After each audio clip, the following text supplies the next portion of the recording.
Assalamualaikum teman-teman. Yuk ikuti kami ke ladang sekaligus melihat kegiatan pasca panen. Mau memastikan aja nih, udah pada tekan subscribe dan like-nya kan? Agar ada video baru terus.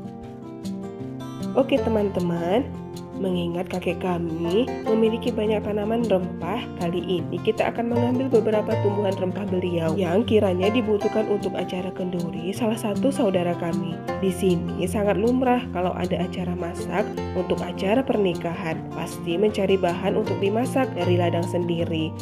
Ya, seperti yang sedang dilakukan bowoku ini, beliau tengah mencari serai yang dibutuhkan untuk acara kenduri tadi. Kami mengambil serai ini atas izin dari pemilik ladang ya teman-teman, yang tak lain dan tak bukan adalah kakek kami sendiri. Beliau begitu bermurah hati dan tidak pernah membatasi semua apapun yang kami ambil, selama tidak merusak. Di kampung kami ini masih memegang teguh budaya saling membantu. Semuanya dilakukan dengan ikhlas tanpa pamrih. Misalnya, ada warga desa yang hendak mengadakan suatu acara, seperti acara pernikahan atau yang bisa disebut kenduri. Pasti warga lain secara aktif berusaha untuk saling membantu sebisa mereka. Sekiranya mereka memiliki ladang yang menanam tumbuhan yang bisa dimanfaatkan untuk meringankan pengeluaran si pemilik hajatan, warga dengan sukarela memberi atau membantu menyediakannya. Mereka tahu pasti kelak tetangga atau warga lain juga akan melakukan hal serupa. Tak hanya itu, mereka juga akan ikut bergotong royong membantu tenaga secara beramai-ramai. Bangga rasanya, sebab di kampung kami ini masih memegang tradisi saling menolong. Dan gotong royong seperti ini, kita berikan dulu tenaga dan bantuan kepada orang lain.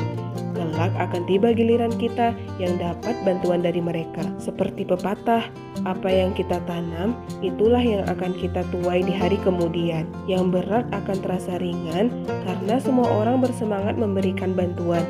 Begitu pula lah halnya dengan kebaikan hati kakekku ini. Beliau mengizinkan kami mengambil tanamannya secara cuma-cuma. Bibinya mamaku adalah istri dari pemilik ladang ini. Walau mamaku sebenarnya adalah keponakan mereka, tapi sudah dianggap seperti anak sendiri. Oleh karena itu, kami memanggil mereka dengan sebutan kakek dan nenek. Beda cerita dengan keluarga suamiku, yang juga kenal baik dengan keluarga si kakek, jauh sebelum kami menikah. Dulu anak sulung si kakek merantau saat SMA. Nah, anak sulung kakek yang bernama Pun Udin ini merupakan tetangga ketika suami masih di SD di tahun 90-an. Pun Udin setiap sore mengajari suami ilmu bela diri ketika suami masih duduk di sekolah dasar dan sekaligus membantu ayah mertua berjualan.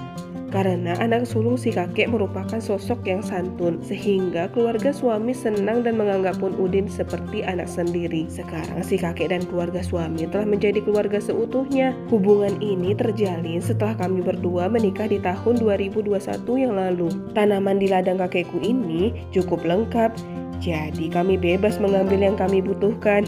Beliau ini pandai dalam bercocok tanam.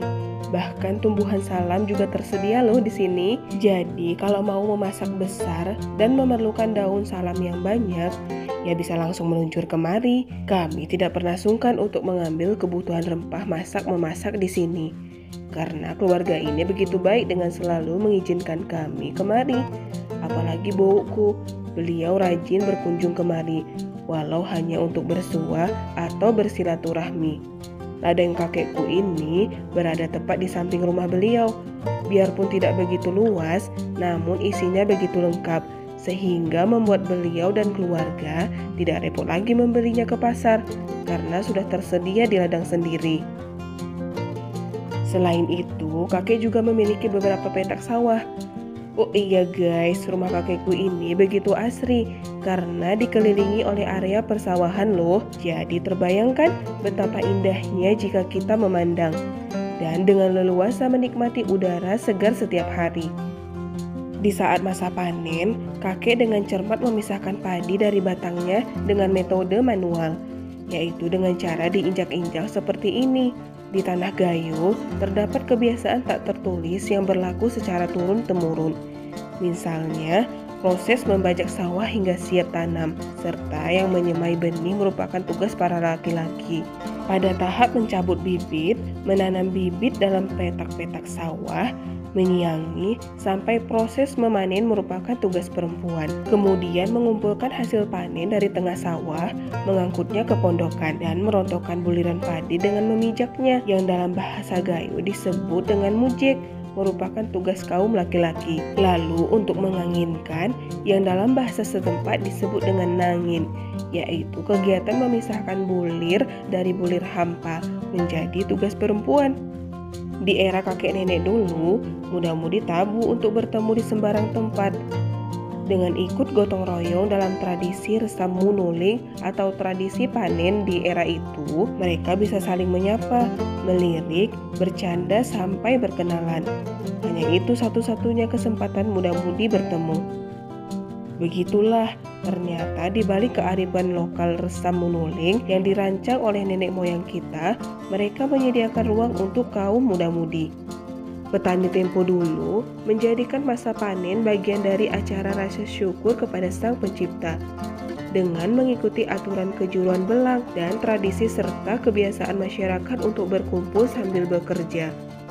Orang tua bersama anak gadis ketika turun ke sawah menggunakan pakaian yang santun, kebaya atau sejenisnya, dengan disertai hijab atau kelubung penutup kepala dari kain panjang. Sementara kaum bapak selain menggunakan celana panjang juga memakai kain sarung sebagai etika yang turun-temurun. Tidak kalah dengan zaman sekarang yang juga masih banyak menggunakan metode tradisi dulu kala memisahkan bulir padi yang berisi dan membuang ampas.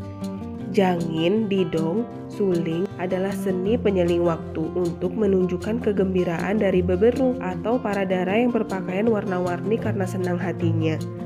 Masih banyak masyarakat sekarang mengulang masa dalam era adab dan sopan santun, serta budaya yang tinggi sebagai pagar agama. Hidup menjadi demikian bermakna, apalagi menjalani hidup dengan damai.